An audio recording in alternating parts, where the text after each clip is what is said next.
ಆಕಾಶವಾಣಿ ಧಾರವಾಡ.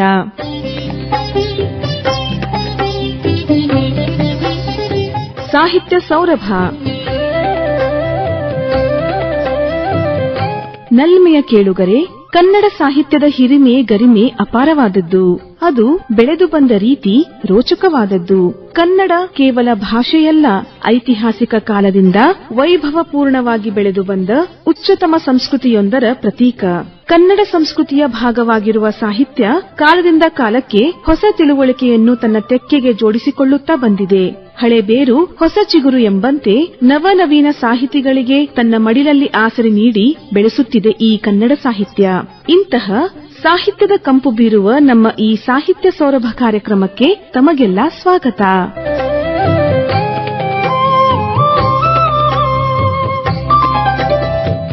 ಕೇಳುಗರಿಗೆಲ್ಲ ನಮಸ್ಕಾರ.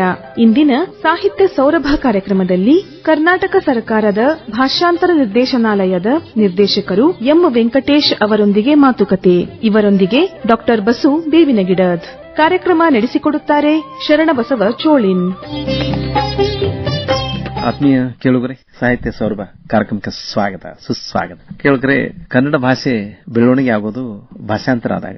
ಅಂದರೆ ನಮ್ಮ ಪುಸ್ತಕಗಳು ಮತ್ತೊಂದು ಭಾಷೆಗೆ ಭಾಷಾಂತರ ಆದಾಗ ಖಂಡಿತವಾಗಿ ಕೂಡ ನಮ್ಮ ಒಂದು ಹೆಚ್ಚುಗಾರಿಕೆ ಗೊತ್ತಾಗ್ತದೆ. ಅಂದ್ರೆ ಇವತ್ತು ನೋಡ್ರಿ, ಬಸವಣ್ಣ ಯಾಕೆ ಅಂತಾರಾಷ್ಟ್ರೀಯ ಮಟ್ಟದೊಳಗೆ ಹೆಸರು ಮಾಡ್ಲಿಕ್ಕೆ ಸಾಧ್ಯ ಆಯಿತು, ಮತ್ತೆ ಥೇಮ್ಸ್ ನದಿ ದಂಡ ಮೇಲೆ ಬಸವಣ್ಣವರ ಮೂರ್ತಿ ಅದ. ಇದಕ್ಕೆ ಕಾರಣ ಅಂದ್ರೆ ಬಸವೇಶ್ವರ ವಚನಗಳು ಇಂಗ್ಲಿಷ್ಗೆ ಭಾಷಾಂತರ ಆಗಿರೋದು. ಅದೊಂದು ನಮ್ಮ ಹೆಮ್ಮೆ ಅಂತ ಹೇಳುದು. ಹೀಗೆ ಭಾಷಾಂತರಕ್ಕೆ ತನ್ನದೇ ಆದ ಒಂದು ಇತಿಹಾಸವಿದೆ. ಮತ್ತೆ ಭಾಷಾಂತರ ಆದಾಗ್ಲೇ ಕನ್ನಡ ಭಾಷೆ ಉಳಿದು ಬೆಳೆದು ಬರ್ಲಿಕ್ಕೆ ಸಾಧ್ಯ ಆಗ್ತದೆ. ಇವತ್ತು ನಮ್ಮ ಜೊತೆಗೆ ಕರ್ನಾಟಕ ಭಾಷಾಂತರ ನಿರ್ದೇಶನಾಲಯದ ನಿರ್ದೇಶಕರಾಗಿರುವಂತಹ ಶ್ರೀಯುತ ಎಂ ವೆಂಕಟೇಶ್ ಅವರಿದ್ದಾರೆ. ಅವರು ಸೃಜನ ಸಾಹಿತಿಗಳು.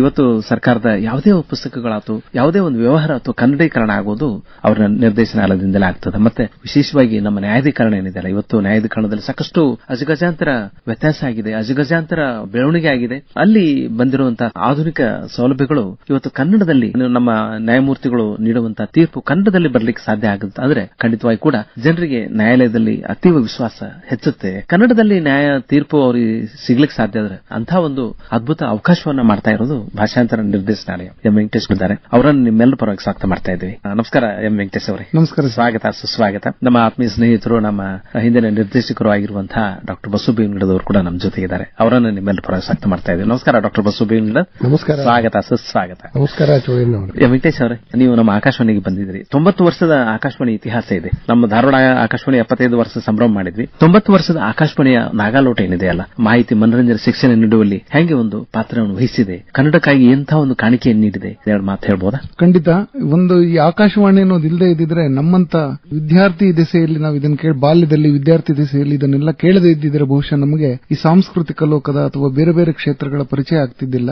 ಹಾಗಾಗಿ ಆಕಾಶವಾಣಿ ಅನ್ನೋದು ನಮಗೆ ಶಾಲೆಯಲ್ಲಿ ಉಪಾಧ್ಯಾಯರು ಒಂದು ರೀತಿ ಪಾಠ ಹೇಳ್ಕೊಟ್ರೆ ಜೀವನ ಪಾಠವನ್ನು ಕಲಿಸ್ಕೊಟ್ಟಿರ್ತಕ್ಕಂಥ ಒಂದು ಸಾಧನ ಆಗಿ ನಮ್ಗೆಲ್ರಿಗೂ ವರವಾಗಿತ್ತು. ಹಾಗಾಗಿ ನಾವೆಲ್ಲ ಆಕಾಶವಾಣಿಯಿಂದನೇ ಅನೇಕ ರೀತಿಯ ಕ್ಷೇತ್ರಗಳಲ್ಲಿ ಪರಿಣಿತಿಯನ್ನು ಪಡೆದಿದ್ದೀವಿ ಅಂತಂದ್ರೆ ತಪ್ಪಾಗ್ಲಾರದು. ಅದು ಮನರಂಜನೆ ಇರಲಿ, ಶಿಕ್ಷಣ ಆಗಿರ್ಲಿ, ತಿಳುವಳಿಕೆ ಇರಲಿ, ಜ್ಞಾನ ಆಗಿರ್ಲಿ, ಈ ತರ ಅನೇಕ ಕ್ಷೇತ್ರಗಳನ್ನ ನಾವು ಆಕಾಶವಾಣಿಯಿಂದ ಕಲ್ತಿದ್ದೀವಿ ಸರ್. ಅದು ಯಾವತ್ತಿಗೂ ಕೂಡ ನಮ್ಮ ಮನಸ್ಸಿನಲ್ಲಿ ಮನೆ ಮಾಡ್ಕೊಂಡಿದೆ. ಅದು ಅವಾಗವಾಗ ಬಿಡುವಾದಾಗ ಆಕಾಶವಾಣಿ ಕೇಳ್ತಿರ್ತೀವಿ ಸರ್. ಯಾಕಂದ್ರೆ ಈಗ ಎಲ್ಲಾ ಭಾಷೆಗಳ ಎಲ್ಲಾ ಇದ್ರದ್ದು ಒಂದು ಆಪ್ ಬಂದಿದೆ.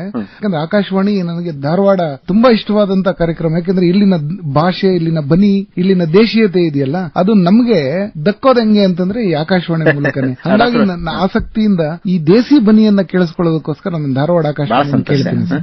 ಡಾಕ್ಟರ್ ಬಸು ಬೇವಿನಗಿಡದವರು ನಮ್ಮ ಹಿಂದಿನ ನಿರ್ದೇಶಕರು. ಡಾಕ್ಟರ್ ಬಸು ಬೇವಿನಗಿಡದವರೇ, 90 ವರ್ಷದ ಆಕಾಶವಾಣಿಯ ಇತಿಹಾಸವನ್ನು ಕುರಿತಂತೆ ನಾವು ನೀವೆಲ್ಲ ಸೇರಿ ಆಕಾಶವಾಣಿಗೆ ನಾವು ಪದಾರ್ಪಣೆ ಮಾಡಿದಾಗ ಒಂದು ಇದೆಂತ ಸೌಭಾಗ್ಯ ಅಂತೇಳಿ ನಾವು ಆನಂದ ಪಟ್ಟಂತವ್ರು. ಸಾಕಷ್ಟು ನಾವು ಕಾಣಿಕೆ ನೀಡಿದ್ದೇವೆ, ನಮ್ಗೆ ಅದ್ರ ಬಗ್ಗೆ ಹೆಮ್ಮೆ ಇದೆ. ತಾವೇನ್ ಹೇಳ್ತೀರಾ? ಅಂದ್ ನೋಡ್ರಿ, ಇದೊಂದು ಆಕಾಶವಾಣಿಯಲ್ಲಿ ಕೆಲಸ ಮಾಡೋದು ವೆಂಕಟೇಶ್ ಅವರೇ, ನೀವು ಹೇಳ್ದಂಗೆ ಒಂದು ಅದೃಷ್ಟ ಅಂತ. ಅದು ಆಕ್ಚುಲಿ ಒಂದು ಅದೃಷ್ಟ. ಮತ್ತೆ ಅದು ಇಡೀ ಒಂದು ದೇಶದ ಮತ್ತು ನಾಡಿನ ಚರಿತ್ರೆಯನ್ನ, ಒಂದು ಸಂಸ್ಕೃತಿಯನ್ನ ಉಳಿಸಿ ಬೆಳೆಸುವಲ್ಲಿ ಬಹಳ ಒಂದು ಅಮೂಲ್ಯವಾದ ಸೇವೆಯನ್ನ ಆಕಾಶವಾಣಿ ಸಲ್ಲಿಸ್ತಾ ಬಂದಿದೆ. ಖಂಡಿತ. ಆಮೇಲೆ ಧಾರವಾಡ ಆಕಾಶವಾಣಿ ಅಂತೂ ಇಡೀ ಉತ್ತರ ಕರ್ನಾಟಕದ ಒಂದು ಜಾನಪದ ಸಂಸ್ಕೃತಿ ಇರಲಿ, ಶಾಸ್ತ್ರೀಯ ಸಂಗೀತ, ಕಲೆ, ಸಾಹಿತ್ಯ, ಸಂಗೀತ ಇವುಗಳ ಒಂದು ಭದ್ರವಾಗಿ ಅವನ್ನ ಭವಿಷ್ಯಕ್ಕೆ ಕೊಂಡೊಯ್ಯುವಂತ ಒಂದು ಕೀರ್ತಿ ಆಕಾಶವಾಣಿಗೆ ಸಲ್ತದೆ. ವೆಂಕಟೇಶ್ ಅವರು, ನೀವು ಒಬ್ಬ ಈ ಸೃಜನಶೀಲ ಸಾಹಿತಿ ಮತ್ತೆ ನೀವು ಕರ್ನಾಟಕ ಸರ್ಕಾರದ ಭಾಷಾಂತರ ನಿರ್ದೇಶನಾಲಯದ ನಿರ್ದೇಶಕರಾಗಿದ್ದೀರಿ. ಅನುವಾದದ ಪ್ರಾಮುಖ್ಯತೆ ಏನಂತ ಹೇಳ್ತೀರಿ ಸರ್? ಈಗ ಆಡಳಿತದಲ್ಲಿ ಕನ್ನಡ ಅನ್ನೋದನ್ನ ಎಲ್ಲರೂ ಕೇಳಿರ್ತೀರಿ. ಈಗ ಆಡಳಿತದಲ್ಲಿ ಕನ್ನಡ ಅಂತಂದ್ರೆ ನಮ್ಮ ಆಡಳಿತವೆಲ್ಲವೂ ಕೂಡ ಬ್ರಿಟಿಷ್ ವಸಾಹತುಶಾಹಿಯಿಂದಾಗಿ ಅವರು ಕೊಟ್ಟಂತ ಎಲ್ಲ ಅಧಿನಿಯಮಗಳು, ನಿಯಮಗಳು ಅಥವಾ ಯಾವುದೇ ಅಧಿಸೂಚನೆಗಳೆಲ್ಲ ಕೂಡ ಮುಂಚೆ ಇಂಗ್ಲಿಷ್ ಭಾಷೆಯಲ್ಲಿ ಇರ್ತಿತ್ತು. ಆಮೇಲೆ ಬೇರೆ ಬೇರೆ ಆಳ್ವಿಕೆಗಳಲ್ಲಿ ಬೇರೆ ಬೇರೆ ಭಾಷೆಗಳಲ್ಲಿ ಬರ್ತಿತ್ತು. ಸ್ವಾತಂತ್ರ್ಯ ನಂತರದಲ್ಲಿ ಆಯಾ ಪ್ರಾದೇಶಿಕವಾದಂತಹ ಸಂಸ್ಥಾನಗಳು ಬಂದ್ಮೇಲೆ, ಪ್ರಾದೇಶಿಕವಾದಂತಹ ರಾಜ್ಯಗಳು ಬಂದ್ಮೇಲೆ ಆಯಾ ರಾಜ್ಯಗಳ ಭಾಷೆಯೇ ಆಡಳಿತ ಭಾಷೆ ಆಗಬೇಕು, ರಾಜಭಾಷೆ ಆಗಬೇಕು ಅನ್ನೋದು ಪ್ರಮುಖ ಉದ್ದೇಶ ಆಗಿತ್ತು. ಹಾಗಾಗಿ ಈ ಭಾಷಾಂತರ ನಿರ್ದೇಶನಾಲಯ ಈ ಉದ್ದೇಶದಿಂದ ಅಂದ್ರೆ ಕನ್ನಡ ಸಂಸ್ಕೃತಿ, ಭಾಷೆ ಮತ್ತು ಆಡಳಿತದಲ್ಲಿ ಕನ್ನಡವನ್ನ ಸಂಪೂರ್ಣವಾಗಿ ಆಡಳಿತದಲ್ಲಿ ಕನ್ನಡವನ್ನು ತರೋದಕ್ಕೋಸ್ಕರ ಹುಟ್ಟುಕೊಂಡಂತ ಇಲಾಖೆ ಇದು. ಕಾನೂನು ಮತ್ತು ಸಂಸದೀಯ ವ್ಯವಹಾರಗಳ ಇಲಾಖೆ ಅಡಿನಲ್ಲಿ ಕೆಲಸ ಮಾಡುತ್ತೆ. ಸರ್ಕಾರದಿಂದ ಪ್ರಕಟವಾಗುವಂತಹ ಕೇಂದ್ರ ಅಧಿನಿಯಮಗಳಾಗಲಿ, ರಾಜ್ಯ ಅಧಿನಿಯಮಗಳಾಗಲಿ, ಅಧಿಸೂಚನೆಗಳಾಗಲಿ ಅಥವಾ ಸರ್ಕಾರದಿಂದ ಹೊರಡಿಸತಕ್ಕಂಥ ಯಾವುದೇ ರೀತಿಯಾದಂತಹ ರಾಜ್ಯ ಪತ್ರಗಳನ್ನಾಗಲಿ ಅಥವಾ ರಾಜ್ಯಪಾಲರ ಭಾಷಣವನ್ನಾಗಲಿ, ಬಜೆಟ್ ಭಾಷಣವನ್ನಾಗಲಿ ಎಲ್ಲವೂ ಕೂಡ ಇಲಾಖೆ ನಿರ್ವಹಿಸುತ್ತೆ. ಹಾಗಾಗಿ ಇದು ಆಡಳಿತದಲ್ಲಿ ಕನ್ನಡವನ್ನ ಅನೂಚಾನವಾಗಿ ಜಾರಿಗೆ ತರಲಿಕ್ಕೆ ಮತ್ತು ಆಡಳಿತದಲ್ಲಿ ಕನ್ನಡವನ್ನ ಜನಸಾಮಾನ್ಯರಿಗೆ ಆಡಳಿತವನ್ನು ಅರ್ಥ ಮಾಡ್ಕೊಳ್ಳಕ್ಕೆ ಸಹಾಯ ಆಗುತ್ತೆ. ಭಾಷಾಂತರ ಅನ್ನೋದೇನಿದಲ್ಲ, ಅನುವಾದ ಅನ್ನೋದೇನಿದಲ್ಲ, ಅದು ಒಂದು ಫಿನಿಕ್ಸ್ ಹಕ್ಕಿಯಂತೆ ಒಂದು ಯಾವುದೇ ಭಾಷೆಯ ಅಭಿವೃದ್ಧಿಗೆ ಪೂರಕವಾಗಿ ನಿಲ್ತದೆ. ತಾವು ಒಬ್ಬ ಸಾಹಿತಿಗಳಾಗಿದ್ದೀರಿ, ತಾವು ಸಾಕಷ್ಟು ಸಾಹಿತಿಗಳ ಪುಸ್ತಕಗಳನ್ನು ತಾವು ನೋಡಿದಿರಿ. ಅವು ಬೇರೆ ಬೇರೆ ಭಾಷೆಗೆ ತರ್ಜುಮೆ ಆದಾಗ ನೋಡ್ರಿ, ಈಗ ಮೊನ್ನೆ ಬೂಕರ್ ಪ್ರಶಸ್ತಿ ಬಂತು. ಅದು ಇಂಗ್ಲಿಷ್ ಅನುವಾದ ಆದಾಗ್ಲೇನೆ ದೀಪಾ ಅವರು ಅನುವಾದ ಮಾಡಿದ್ರಲ್ಲ, ಅವಾಗ್ಲೇನೆ ಅದಕ್ಕೆ ಮಹತ್ವ ಬಂತು. ಅಂದ್ರೆ ಒಂದು ಉದಾಹರಣೆ ಅದು. ತಾವೊಬ್ಬ ಸಾಹಿತಿಯಾಗಿ ಹೇಳ್ಬೋದಾ, ಅನುವಾದ ಅನ್ನೋದೇನಿದೆಯಲ್ಲ ಒಂದು ಭಾಷೆಯ ಒಂದು ಅಭಿವೃದ್ಧಿಯೊಳಗ ಯಾವ ರೀತಿ ಪಾತ್ರವನ್ನು ವಹಿಸ್ತದೆ? ಖಂಡಿತ ಸರ್. ಇದು ಏನು ಅಂತಂದ್ರೆ ಒಂದು ಯಾವುದೇ ಸಾಂಸ್ಕೃತಿಕವಾದಂತ ಅಥವಾ ಒಂದು ಚಾರಿತ್ರಿಕವಾದಂತ ಒಂದು ಅನಾವರಣ ಸಂಪೂರ್ಣವಾಗಿ ಆಗ್ಬೇಕು ಅಂದ್ರೆ ಒಂದು ಭಾಷೆಯಿಂದ ಇನ್ನೊಂದು ಭಾಷೆಗೆ ಅಲ್ಲಿನ ಸಂಸ್ಕೃತಿ, ಸಾಹಿತ್ಯ ಇಲ್ಲಿಂದ ಹೋದಾಗ ಮತ್ತು ಅಲ್ಲಿಂದ ಬಂದಾಗ ಕೊಡುಕೊಳ್ಳುವಿಕೆ ಇದ್ದಾಗ ಮಾತ್ರ ಅದು ಹೆಚ್ಚೆಚ್ಚು ಜನರನ್ನ ತಲುಪಲಿಕ್ಕೆ ಸಾಧ್ಯ ಆಗುತ್ತೆ. ಈ ಭಾಷಾಂತರ ಪ್ರಕ್ರಿಯೆ ಅನ್ನೋದು ಇವತ್ತಿಂದಲ್ಲ, ಮನುಷ್ಯ ಹುಟ್ಟದ ಮೊದಲದಿಂದನೂ ಆಗಿರತಕ್ಕಂಥ ಫಿನೋಮಿನಾ. ಯಾಕೆಂದ್ರೆ ಭಾಷೆ ಅನ್ನೋದು ಅರ್ಥ ಮಾಡ್ಕೊಳ್ಳುವಂತ. ಹಂಗಾಗಿ ಈ ಫಿನೋಮಿನಾ ಮನುಷ್ಯನ ಜೊತೆಗೇನೆ ಇರುತ್ತೆ. ಪ್ರತಿಯೊಬ್ಬ ಮನುಷ್ಯನಿಗೂ ಒಂದು ತುಡಿತಾ ಇರುತ್ತೆ. ಈಗ ನಾವೆಲ್ಲ ಬೆಂಗಳೂರಲ್ಲಿ ನೆಲೆಸಿರೋದ್ರಿಂದ ಸಹಜವಾಗಿ ನಮಗೊಂದು 4 ರಿಂದ 5 ಭಾಷೆಗಳು ಸಹಜವಾಗೇ ಬರುತ್ತೆ. ಆದ್ರೆ ಇದು ಭಾಷಾಂತರ ಪ್ರಕ್ರಿಯೆ ಇದೆಯಲ್ಲ ಅಥವಾ ಅನುವಾದ ಪ್ರಕ್ರಿಯೆ ಇದೆಯಲ್ಲ, ಇದು ಸೃಜನಶೀಲ ಪ್ರಕ್ರಿಯೆಯಲ್ಲಿ ಆಗುವಂತ ಒಂದು ದೊಡ್ಡ ಕೆಲಸನ ಮಾಡುತ್ತೆ. ಯಾಕೆ ಅಂತಂದ್ರೆ ಒಬ್ಬ ಸೃಜನಶೀಲ ಲೇಖಕನಾದವನಿಗೆ ಪ್ರತಿಭೆ ಮತ್ತು ವ್ಯುತ್ಪತ್ತಿ ಇದ್ರೆ ಒಂದು ಕಾವ್ಯ ಸೃಷ್ಟಿಯಾಗುತ್ತೆ. ಆದ್ರೆ ಒಬ್ಬ ಭಾಷಾಂತರಕಾರನಾದವನಿಗೆ ಇನ್ನೊಂದು ಭಾಷೆಯ ಗ್ರಹಿಕೆಯನ್ನ ಮತ್ತು ಇನ್ನೊಂದು ಸಂಸ್ಕೃತಿಯನ್ನ ಅರ್ಥ ಮಾಡ್ಕೊಳ್ಳಕ್ಕೆ ಅವನಿಗೆ ಅಲ್ಲಿನ ಚರಿತ್ರೆ, ಅಲ್ಲಿನ ಸಂಸ್ಕೃತಿ, ಸೃಜನಶೀಲತೆ, ಪ್ರತಿಭೆ, ವ್ಯುತ್ಪತ್ತಿ ಜೊತೆಗೆ ಭಾಷಾ ಪರಿಣಿತಿಯೂ ಬೇಕಾಗುತ್ತೆ. ಸೊ ಅನೇಕ ಭಾಷೆಗಳ ಪರಿಣಿತಿ ಇದ್ದಾಗ ಮಾತ್ರ, ಆ ಸಂಸ್ಕೃತಿ ಪರಿಚಯ ಇದ್ದಾಗ ಮಾತ್ರ ಅದು ಒಂದು ಅನನ್ಯವಾಗಿ ಮೂಡಿ ಬರ್ಲಿಕ್ಕೆ ಸಾಧ್ಯ ಆಗುತ್ತೆ. ಬಹಳ ಒಳ್ಳೆಯ ಮಾತು ಹೇಳಿದ್ರಿ. ಈಗ ಬೇಂದ್ರೆ ಅವರು ಹೇಳ್ತಾ ಇದ್ರು, ಬೇಂದ್ರೆ ಅವರು ಏನು ಹೇಳ್ತಾ ಇದ್ರು ಅಂತಂದ್ರೆ, ಅವರು ಅಕಸ್ಮಾತ್ ಈ ಇಂಗ್ಲಿಷ್ ಸಾಹಿತ್ಯವನ್ನ, ಸಂಸ್ಕೃತವನ್ನ, ಬೇರೆ ಬೇರೆ ಭಾಷೆಗಳನ್ನ ಅವರು ಓದ್ದೇ ಇದ್ದಿದ್ರೆ ಅವರು ತಾವು ಇಂಥ ಕಾವ್ಯಗಳನ್ನ ಬರೀಲಿಕ್ಕೆ ಆಗ್ತಾ ಇರಲಿಲ್ಲ. ಅಂದ್ರೆ ಅವರು ಪುನಾದಕ್ಕೆ ಅಭ್ಯಾಸ ಮಾಡ್ತಾ ಇದ್ದಾಗ ಅವರು ಕೀಟ್ಸ್, ಬೈರನ್, ವರ್ಡ್ಸ್ವರ್ತ್, ಆಮೇಲೆ ರಸೆಲ್, ಆಮೇಲೆಲ್ಲ ಈ ಆಧ್ಯಾತ್ಮಿಕ ಕವಿಗಳನ್ನ ಎಲ್ಲರನ್ನು ಕೂಡ ಅವರು ಖಲೀಲ್ ಜಿಬ್ರಾನ್ ಅವ್ರನ್ನೆಲ್ಲ ಓದ್ತಾ ಇದ್ರು. ಅಂದ್ರೆ ಅವರು ಶೆಲ್ಲಿ, ಕೀಟ್ಸ್ ಅವ್ರನ್ನೆಲ್ಲ ಪುಸ್ತಕಗಳನ್ನ ಎದಿ ಮೇಲೆ ಇಟ್ಕೊಂಡು ಮಕ್ಕೋತಿದ್ದೆ ಅಂತ ಹೇಳ್ತಾ ಇದ್ದ ಬೇಂದ್ರೆ ಅವರು. ಅಂದ್ರೆ ಅವ್ರಿಗೆ ಯಾಕೆ ನೀ ಹಿಂಗ ನೋಡಬೇಡ ನನ್ನ ಅನ್ನುವಂತ ಒಂದು ದುಃಖದ ಕಾವ್ಯ ಅಂದ್ರೆ ಅವ್ನು ಬರೀಲಿಕ್ಕೆ ಯಾಕೆ ಸಾಧ್ಯ ಆತಂತಂದ್ರೆ ಅಂತ ಒಂದು ಟ್ರಾಜಿಕಲ್ ಸೆನ್ಸ್ ಅವರಿಗೆ ಬೇರೆ ಭಾಷೆಗಳನ್ನ, ಬೇರೆ ಸಾಹಿತ್ಯವನ್ನ ಓದಿದಾಗ ಅರ್ಥ ಆಯ್ತು ಅಥವಾ ಅದು ಅರಿವಿಗೆ ಬಂತು ಅಂತ. ಖಂಡಿತ. ಯಾಕೆ ಅಂತಂದ್ರೆ ಬೇಂದ್ರೆ ಅವರನ್ನ ನಾವು ಕಾವ್ಯಗಾರುಡಿಗ ಅಂತ ಕರಿತೀವಿ.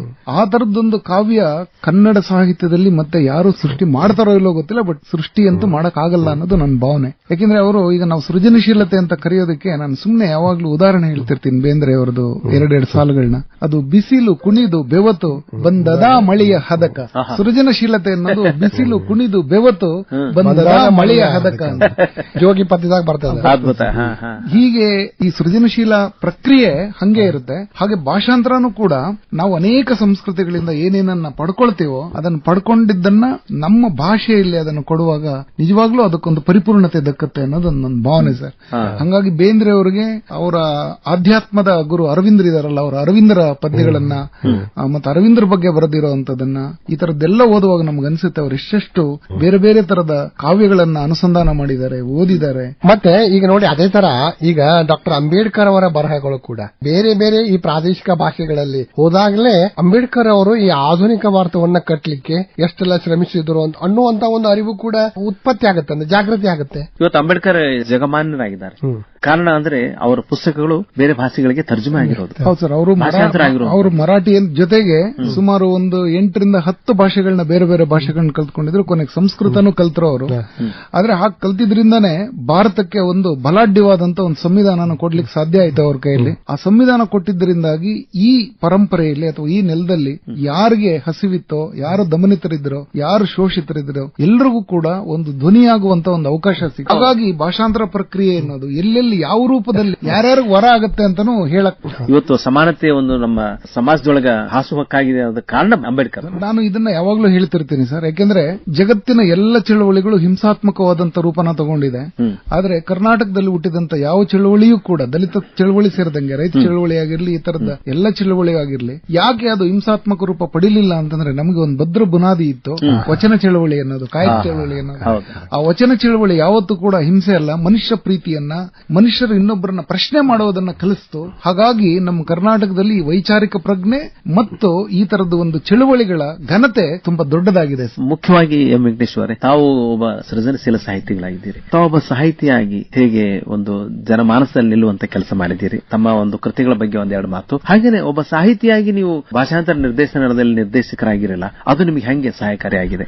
ಮೂಲತಃ ನಾನು ಸಾಹಿತ್ಯದ ವಿದ್ಯಾರ್ಥಿಯಾಗಿರೋದ್ರಿಂದ ನನಗೆ ಸಾಹಿತ್ಯದ ಆಸಕ್ತಿ ಬಂದಿದ್ರಿಂದಾಗಿ ಬೇರೆ ಬೇರೆ ತರದ ಭಾಷೆಯ ಪುಸ್ತಕಗಳನ್ನ ಓದೋದು ಮತ್ತು ಅವರ ಈ ತರದ ಸಂಘಟನೆಯಲ್ಲಿದ್ದರಿಂದಾಗಿ ಮತ್ತು ಸಾಹಿತ್ಯ ರಂಗಭೂಮಿ ಮತ್ತು ಈ ತರದ ಅನೇಕ ಚಟುವಟಿಕೆಗಳಲ್ಲಿ ನನ್ನನ್ನು ಒಂದು 30 ವರ್ಷಗಳ ಕಾಲ ತೊಡಗಿಸಿಕೊಂಡಿದ್ದರಿಂದ ನನಗೆ ಇದು ಆಸಕ್ತಿ ಬಂದು ನನಗೆ ಈ ತರದೊಂದು ಭಾಷಾಂತರಕಾರರ ಇದಕ್ಕೆ ಹುದ್ದೆಗೆ ಕರೆದಾಗ ನಾನು ಅರ್ಜಿ ಹಾಕಿದ್ದೆ, ಆಯ್ಕೆ ಆದೆ. ಆಮೇಲೆ ಅಲ್ಲಿಗೆ ಹೋದಾಗ ನನ್ಗನ್ನಿಸ್ತು ನಾನು ಇಷ್ಟು ಹೊತ್ತು ಅಥವಾ ಇಷ್ಟು ದಿನ ನಡೆದು ಬಂದಿದ್ದ ದಾರಿನೇ ಬೇರೆ, ಈ ದಾರಿನೇ ಬೇರೆ, ನನ್ನ ಆಯ್ಕೆ ಸರಿಯಾಗಿದೆಯಾ ಇಲ್ವಾ ಅನ್ನೋದೊಂದಿತ್ತು. ಆದ್ರೆ ಕೊನೆಗೆ ನಾನು ತೀರ್ಮಾನ ಮಾಡಿದೆ ಏನು ಅಂತಂದ್ರೆ, ಒಂದು ಭಾಷೆಯಲ್ಲಿ ಸಾವಿರಾರು ಜನ ಓದುವಂತ ಒಂದು ಅಧಿನಿಯಮವನ್ನ, ನಿಯಮವನ್ನ, ಒಂದು ಇದನ್ನ ಅಧಿಸೂಚನೆಯನ್ನ ರೂಪಿಸೋದು ಎಷ್ಟು ಜವಾಬ್ದಾರಿಯುತವಾಗಿರೋದು. ಆ ಜವಾಬ್ದಾರಿಯನ್ನ ನಾನು ತಗೊಳ್ಳೋದಾದ್ರೆ ಯಾಕಾಗಬಾರದು ಅನ್ನೋ ಕಾರಣಕ್ಕೆ ಆ ಹುದ್ದೆಯಿಂದ ನಾನು ಇವತ್ತು ನಿರ್ದೇಶಕನ ಹುದ್ದೆವರೆಗೂ ಬಂದಿದ್ದೀನಿ. ಆದರೆ ಕರ್ನಾಟಕದಲ್ಲಿ ನಮ್ಮ ಭಾರತದ ಅತ್ಯಂತ ಹೆಚ್ಚು ಕೇಂದ್ರ ಅಧಿನಿಯಮಗಳನ್ನ ಕನ್ನಡದಲ್ಲಿ ಮಾಡಿದೀವಿ ಅನ್ನೋ ಹೆಮ್ಮೆ ನಮಗಿದೆ ಸರ್.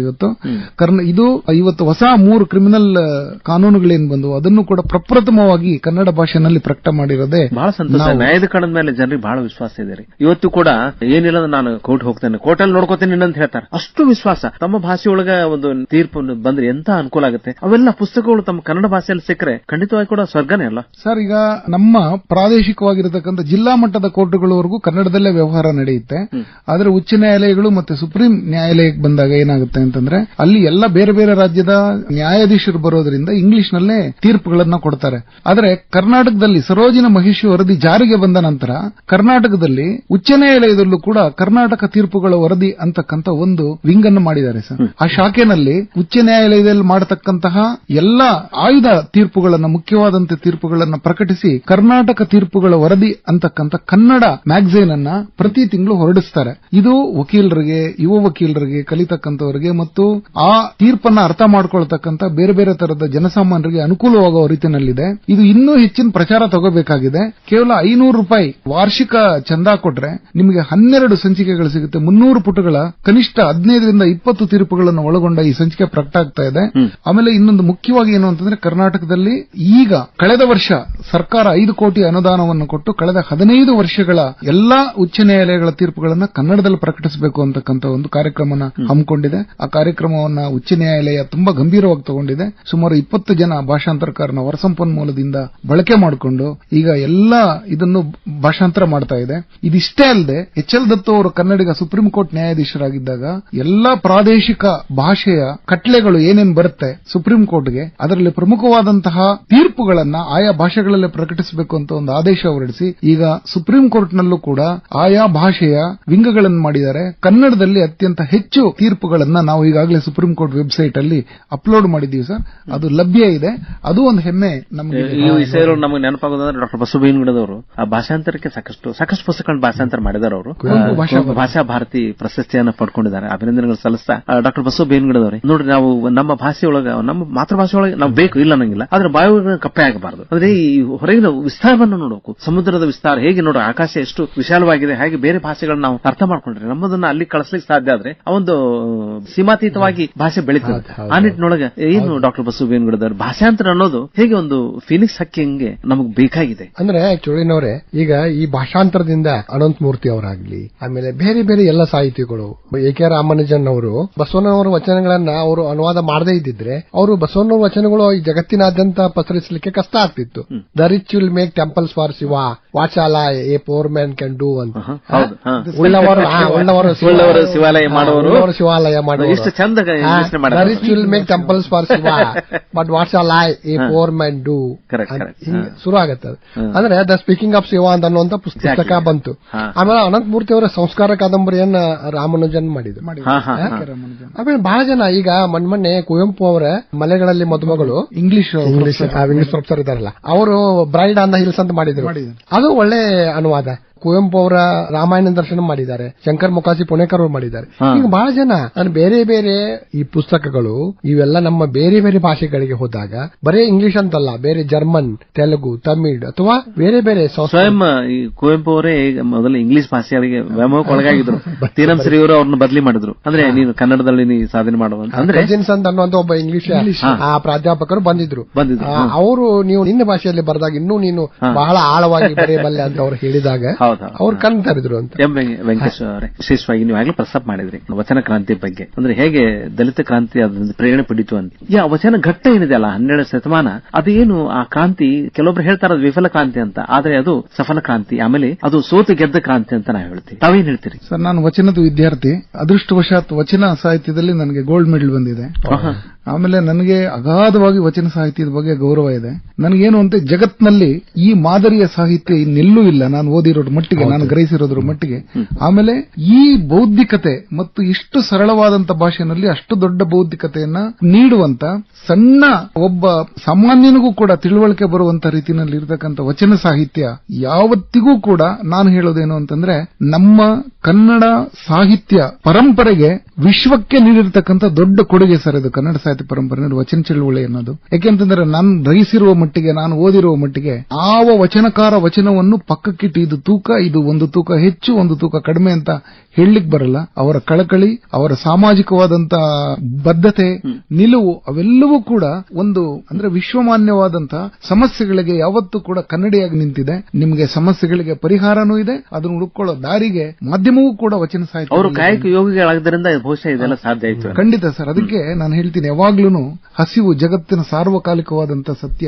ಆದರೆ ಹಸಿವನ್ನು ಕೂಡ ನಿರ್ವಚನ ಮಾಡುವ ಜೇಡರದಾಸಮಯ್ಯನ ಈ ವಚನಕ್ಕೆ ಪ್ರಪಂಚದ ಯಾವ ಸಾಹಿತ್ಯದಲ್ಲಿ ಉತ್ತರ ಸಿಗಬಹುದಾ ಅಂತ ನಾನು ಹುಡುಕ್ತಿದ್ದೀನಿ. ನನಗಿನ್ನೂ ಕಂಡುಕೊಳ್ಳ. ಹಸಿವೆಂಬ ಹೆಬ್ಬಾವು ಬಸಿರ ಬಂದು ಹಿಡಿದಡೆ, ಹಸಿವೆಂಬ ಹೆಬ್ಬಾವು ಬಸಿರ ಬಂದು ಹಿಡಿದಡೆ, ವಿಷವೇರಿತ್ತಯ್ಯ ಅಪಾದ ಮಸ್ತಕಕ್ಕೆ, ಹಸಿವಿಗನ್ನವನಿಕ್ಕಿ ಹಸಿವಿಗನ್ನವನಿಕ್ಕಿ ವಿಷವನಿಳುಹಬಲ್ಲಡೆ, ಲೋಕದೊಳಗಾತನೇ ಗಾರುಡಿಗ ಕಾಣ ರಾಮನಾಥ. ಅದ್ಭುತ ಸರ್. ಹಸಿವು ಅನ್ನೋದು ಜಗತ್ತಿನ ಎಲ್ಲ ಸಾರ್ವತ್ರಿಕವಾದಂತಹ ಸತ್ಯ. ಅಂದ್ರೆ ಇದು ಬರೀ ಹೊಟ್ಟೆ ಹಸಿವಲ್ಲ, ಜ್ಞಾನದ ಹಸಿವಾಗಿರ್ಬೋದು, ಇನ್ಯಾವುದೇ ಹಸಿವಾಗಿರ್ಬೋದು. ಈ ಎಲ್ಲ ಹಸಿವುಗಳಿಗೂ ಅವನು ಹೇಳ್ತಾನೆ, ಅದು ಹಸಿವಾದಾಗ ವಿಷ ಇರುತ್ತೆ, ಹಸಿವಿಗನ್ನವನಿಕ್ಕೆ ಅಂತಂದ್ರೆ ಯಾರಿಗೆ ಏನ್ ಅಗತ್ಯ ಇರುತ್ತೋ ಅದನ್ನ ನೀಡಿ ಪೀಪಲ್ ರಾಕ್ಷಸನೂ ಆಗ್ಬಹುದು. ಅದಕ್ಕೆ ಹಸಿವನ್ನು ತಣಿಸೋದು ಬಹಳ. ಅದಕ್ಕೆ ಜಂಗಮ ಪ್ರಸಾದ ಅನ್ನೋದೇ ಬಹಳ ದೊಡ್ಡದು. ಹಸಿವಿಗನ್ನವನಿಕ್ಕಿ ಹಸಿವಿಗನ್ನವನಿಕ್ಕಿ ವಿಷವನಿಳುಹ ಬಲ್ಲಡೆ, ವಿಷವನಿಳುಹ ಬಲ್ಲಡೆ,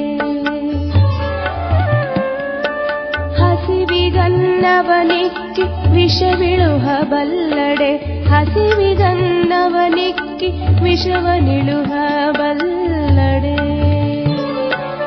ಆತನೇ ಜಗದೀಶನೆಂಬೆನಯ್ಯ, ಆತನೇ ಜಗದೀಶನೆಂಬೆನಯ್ಯ, ಆತನೇ ಜಗದೀಶನೆಂಬೆನಯ್ಯ,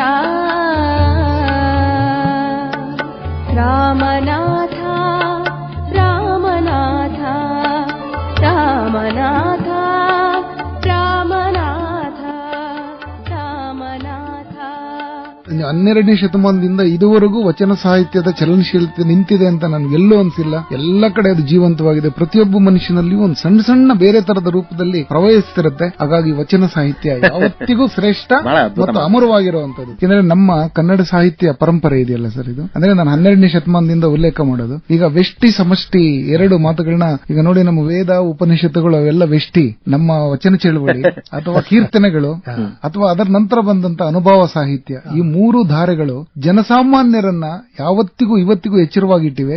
ಇವತ್ತಿಗೂ ಕೂಡ ಜನ ತತ್ವಪದಗಳನ್ನು ಹಾಡ್ತಾರೆ, ಕೀರ್ತನೆಗಳನ್ನ ಹಾಡ್ತಾರೆ, ವಚನಗಳನ್ನ ಹಾಡ್ತಾರೆ. ಅವು ಜೀವಂತವಾಗಿದೆ. ನಮ್ಮ ಮನೆಗಳಲ್ಲಿ ಅಥವಾ ನಮ್ಮ ಸುತ್ತಮುತ್ತ ಯಾರು ಕೆಲವೇ ವ್ಯಕ್ತಿಗಳನ್ನು ಹೊರತುಪಡಿಸಿದರೆ ಯಾರು ಕೂಡ ವೇದಘೋಷ ಮಾಡಲ್ಲ ಅಥವಾ ಉಪನಿಷತ್ತುಗಳನ್ನ ಪಠಣ ಮಾಡಲ್ಲ. ಅದಕ್ಕಿಂತ ಹೆಚ್ಚಾಗಿ ಎಲ್ಲ ಜನಸಾಮಾನ್ಯರು, ಎಲ್ಲ ವರ್ಗದವರು ಕೂಡ ಇವತ್ತು ವಚನಗಳನ್ನ ನಿಜವಾಗ್ಲೂ ಹಾಡ್ತಾರೆ, ವಚನಗಳನ್ನ ಹೇಳ್ತಾರೆ. ತಮ್ಮ ಮಾತುಗಳಲ್ಲಿ ವಚನನ ಪ್ರತಿದಿನದ ಜನಜೀವನದ ವ್ಯವಹಾರದಲ್ಲಿ ವಚನನ ಉದಾಹರಿಸ್ತಾರೆ, ಕೀರ್ತನೆಗಳನ್ನ ಉದಾಹರಿಸ್ತಾರೆ. ಅವೆಲ್ಲಕ್ಕಿಂತ ಮುಖ್ಯವಾಗಿ ತಮ್ಮದೇ ಅನುಭವ ತತ್ವವನ್ನ ಅನುಭವ ಸಾಹಿತ್ಯಗಳ ಜೊತೆಗೆ ಹೋಲಿಸಿ ಅದನ್ನು ಮಾತಾಡ್ತಾರೆ.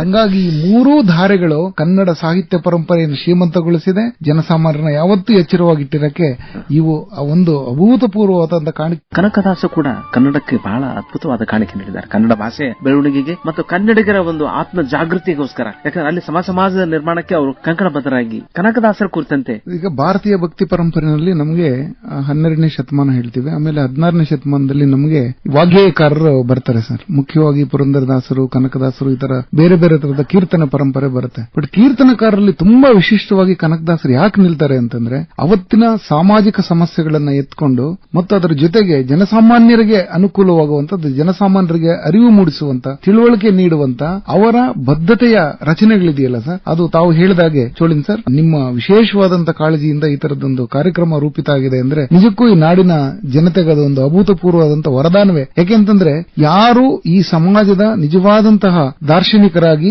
ಸಮಾಜಕ್ಕೆ ಒಂದು ಹೊಸ ಸಂದೇಶವನ್ನ ಮತ್ತು ಸಮಾನತೆಯನ್ನ ತರಲಿಕ್ಕೆ ತಮ್ಮ ಇಡೀ ಜೀವನ ಮುಡಿಪಿಟ್ರು ಅಂತವರದೊಂದು ಕಾರ್ಯಕ್ರಮ ಮಾಡ್ತಿರೋದೇ ಒಂದು ಅಭೂತಪೂರ್ವವಾದ. ನಿಜವಾಗ್ಲೂ ಕನಕದಾಸರು ಅದಕ್ಕೆ ಎಲ್ಲಾ ರೀತಿಯಿಂದನೂ ಅರ್ಹರಿದ್ದಾರೆ. ಆದ್ರೆ ನಮ್ಮ ಸಮಸ್ಯೆ ಏನು ಅಂತಂದ್ರೆ, ನಾವು ಈ ಸಮಾಜದೊಳಗಡೆ ಬೇರೆ ತರದ ತರತಮಗಳನ್ನು ಹೊರತುಪಡಿಸಿ ಕನಕದಾಸರನ್ನ ಸಾಹಿತ್ಯದಿಂದ ಅವರನ್ನ ನೋಡುವಂತ ಮತ್ತು ಅವರನ್ನು ಆರಾಧಿಸುವಂತ ಕೆಲಸ. ನೋಡಿ, ಬಸವಣ್ಣವ್ರು ಹೇಳಿದ್ರಲ್ಲ, ನಿಮ್ಮ ತನು ಸಂತಿಸಿಕೊಳ್ಳಿ, ಹಾಗೇನೆ ಕುಲಕುಲವೆಂದು ಹೊಡೆದಾಡುವಿರಿ ಅಂದ್ರೆ ಅಲ್ಲ ಯಾಕೆ ಇದು ಮಾಡ್ತೀನಿ, ನೀವು ಎಲ್ಲ ಒಂದೇ ಇದೀವಿ ಅಂತ ಹೇಳಿ ಕನಕದಾಸರು ಹೇಳಿದ್ರು. ವ್ಯಾಸರಾಯರು ಕೇಳಿದಾಗ ಹೇಳಿದ್ರು, ಅಂದ್ರೆ ನಾನು ಹೋದೇನು ಸ್ವರ್ಗಕ್ಕೆ ಯಾರು ಹೋಗ್ತಾರ ಅಂದಾಗ ಎಂಥ ಒಂದು ಮಾಡ್ಬೇಕು ಅದು ಮಾತು. ಅವರ ಒಂದು ಜಾಣ್ಮೆ, ಅವರ ಒಂದು ಏನು 4 ಬಹಳ ಬಹುಮುಖ್ಯವಾದ ಮಹಾಕಾವ್ಯಗಳನ್ನು ಬರೆದಾರಲ್ಲ, ಆ ಕುರಿತಂತೆ ಅವರ ಕನ್ನಡದಲ್ಲಿರುವಂತಹ ಅವರ ಕೀರ್ತನೆಗಳ ಒಂದು ಜಾಣ್ಮೆ ಕುರಿತಂತೆ ತಾವೇನು ಕಂಡಿದ್ದೀರಿ? ಅದು ಮೋಹನ ತರಂಗಿಣಿ ಇರ್ಲಿ ಅಥವಾ ಈಗ ರಾಮಧಾನ್ಯ ಚರಿತೆ ಇರ್ಲಿ ಅಂತಂದ್ರೆ ತರತಮಗಳು ಹೋಗ್ಬೇಕು ಅನ್ನೋದನ್ನ, ಈಗ ರಾಗಿ ದೊಡ್ಡದ ಅಕ್ಕಿ ದೊಡ್ಡದ ಅನ್ನೋದಕ್ಕಿಂತ ಅಂದ್ರೆ ಮನುಷ್ಯನಿಗೆ ಕಲರ್ ಕಾಂಪ್ಲಿಕೇಶನ್, ಕಪ್ಪಗಿರೋದು ಶ್ರೇಷ್ಠನ ಬೆಳ್ಳಗಿರೋದು ಶ್ರೇಷ್ಠನ ಅನ್ನೋದು ಈ ಎಲ್ಲ ಶ್ರೇಷ್ಠತೆಗಳನ್ನ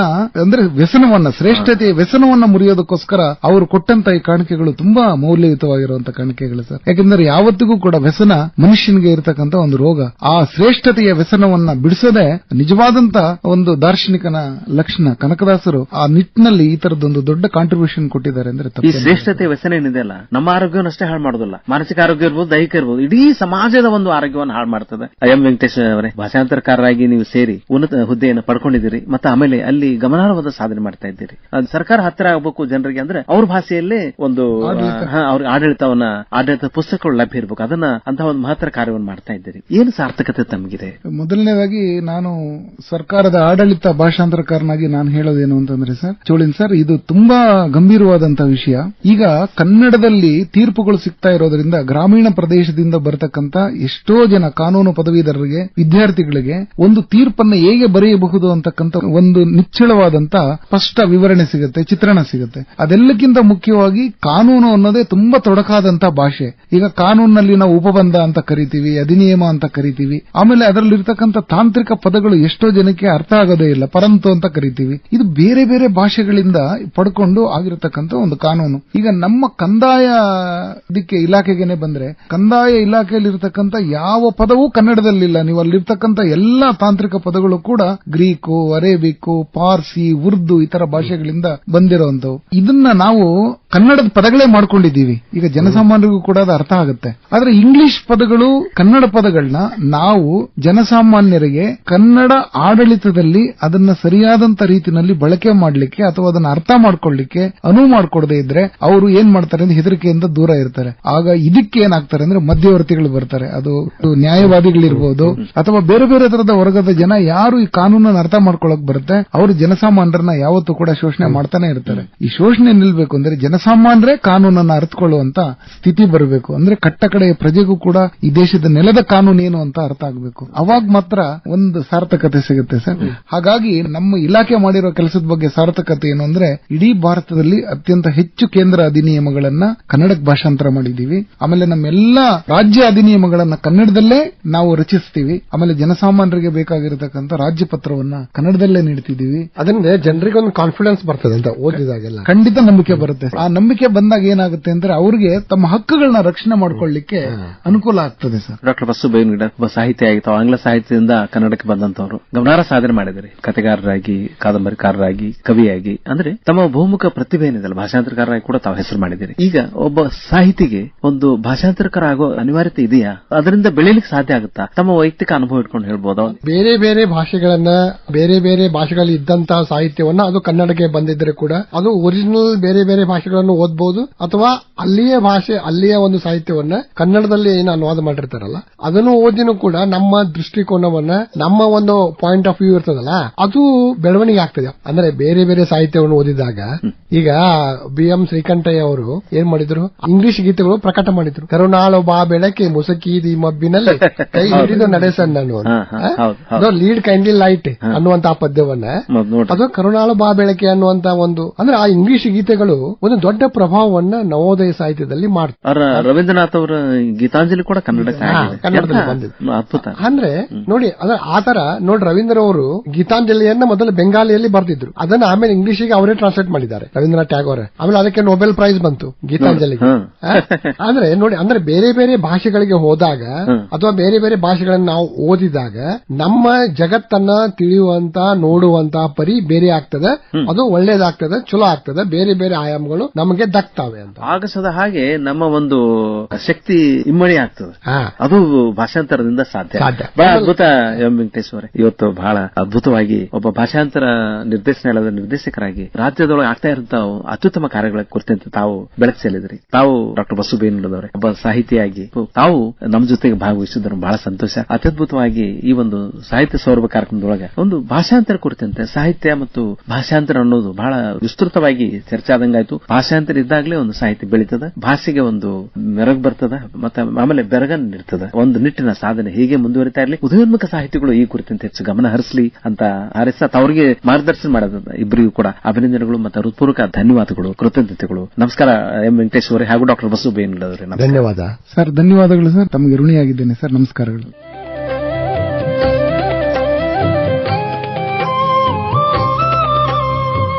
ಇದುವರೆಗೆ ಕರ್ನಾಟಕ ಸರ್ಕಾರದ ಭಾಷಾಂತರ ನಿರ್ದೇಶನಾಲಯದ ನಿರ್ದೇಶಕರು ಎಂ ವೆಂಕಟೇಶ್ ಅವರೊಂದಿಗೆ ಮಾತುಕತೆ ಕೇಳಿದಿರಿ. ಇವರೊಂದಿಗೆ ಡಾಕ್ಟರ್ ಬಸು ಬೇವಿನಗಿಡದ್. ಕಾರ್ಯಕ್ರಮ ಪ್ರಸ್ತುತಿ ಶರಣಬಸವ ಚೋಳಿನ್.